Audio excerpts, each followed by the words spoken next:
Halo? Tentu, saya bisa memberikan gambaran mengenai besaran gaji barber di Jakarta dan sistem penggajian yang bijaksana. Besaran gaji barber di Jakarta berdasarkan data yang ada. Besaran gaji untuk barber atau capster di Jakarta cukup bervariasi, tergantung pada lokasi, reputasi barbershop, pengalaman, dan sistem penggajian yang diterapkan. Secara umum, rentang gaji bulanan yang bisa ditemukan adalah sekitar gaji pokok, mulai dari 2,5 rupiah 0 hingga 5,0 rupiah 0 atau lebih tinggi untuk barbershop mewah atau ternama. Total penghasilan. Angka ini seringkali lebih tinggi karena adanya komisi dan bonus yang dapat membuat total penghasilan mencapai 4,5 rupiah 0 hingga 6 plus 10 juta atau lebih, terutama bagi barber yang sangat terampil dan ramai pelanggan. Faktor yang mempengaruhi pengalaman, keterampilan. Barber senior dengan skill dan loyalitas pelanggan yang tinggi pasti memiliki tawaran gaji dan komisi yang lebih baik. Lokasi barbershop. Barbershop di lokasi strategis dan ramai, misalnya Jakarta Pusat, Selatan, cenderung memberikan gaji atau komisi yang lebih besar. Sistem gaji. Apakah menggunakan sistem gaji pokok murni, komisi murni, atau gabungan keduanya? Gaji tambah komisi. Sistem penggajian bijaksana untuk owner dan barber. Sistem yang paling bijaksana adalah yang memberikan rasa aman bagi barber gaji pokok sambil memotivasi mereka untuk berprestasi, komisi, atau bonus. Ini juga memastikan owner mendapatkan bagi hasil yang adil dari pendapatan. Berikut adalah 3 sistem utama dengan rekomendasi terbaik. 1. Sistem gaji pokok dan komisi paling direkomendasikan. Ini adalah sistem yang paling umum dan dianggap paling adil. 2. Sistem komisi murni kurang populer. Barber hanya menerima persentase dari hasil cukur, misalnya 50 banding 50. Owner untung. Saat sepi, biaya operasional gaji rendah. Barber rugi.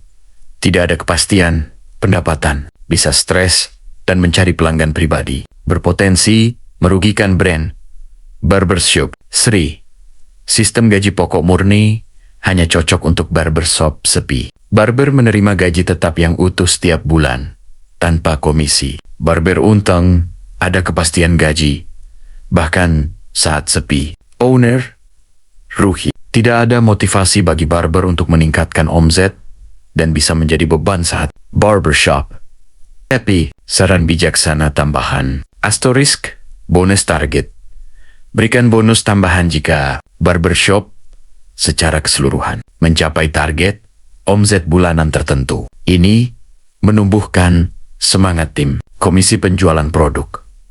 Beri komisi kecil. Misalnya 5-10 dari setiap produk grooming yang berhasil dijual oleh barber. Ini mendorong upselling. Transparansi. Pastikan sistem perhitungan, komisi, dan traffic. Pelanggan transparan dan dapat dilihat oleh barber. Apakah Anda ingin tahu lebih lanjut tentang cara menghitung persentase komisi yang ideal untuk barbershop Anda? Tentu, mari kita bahas lebih detail mengenai cara menentukan persentase komisi yang ideal dan contoh perhitungannya. Untuk memastikan keadilan bagi owner dan barber, menentukan persentase komisi yang ideal. Persentase bagi hasil komisi yang ideal harus memperhitungkan biaya operasional cost of goods sold, dan overhead yang ditanggung oleh owner. Secara umum, persentase bagi hasil untuk barber yang paling umum di Jakarta berkisar antara 30% hingga 50%. Alokasi ideal harga jual jasa cukur. Contoh, misalnya, jika harga cukur standar Anda adalah Rp50.000, alokasi yang bijaksana dapat dipecah menjadi 3 bagian utama. Catatan penting. Persentase komisi 40%. Angka ini tinggi dan kompetitif, memastikan barber termotivasi. Owner 20%. Walaupun terlihat kecil, persentase ini adalah keuntungan bersih setelah semua biaya operasional ditutup dari alokasi 2. Jika biaya operasional Anda rendah, persentase profit owner bisa lebih besar. Contoh penerapan sistem proteksi terbaik, seperti yang dibahas sebelumnya. Sistem terbaik adalah gaji pokok tambah komisi dengan proteksi. Asumsi harga cukur Rp50.000. Komisi barber 40%, Rp20.000 per kepala. Gaji pokok proteksi Rp3,000 per bulan sebagai jaring pengaman. Hari kerja 25 hari. Target kunjungan 250 kepala per bulan, rata-rata 10 kepala per hari. Kesimpulan dari sistem proteksi. Keadilan untuk owner.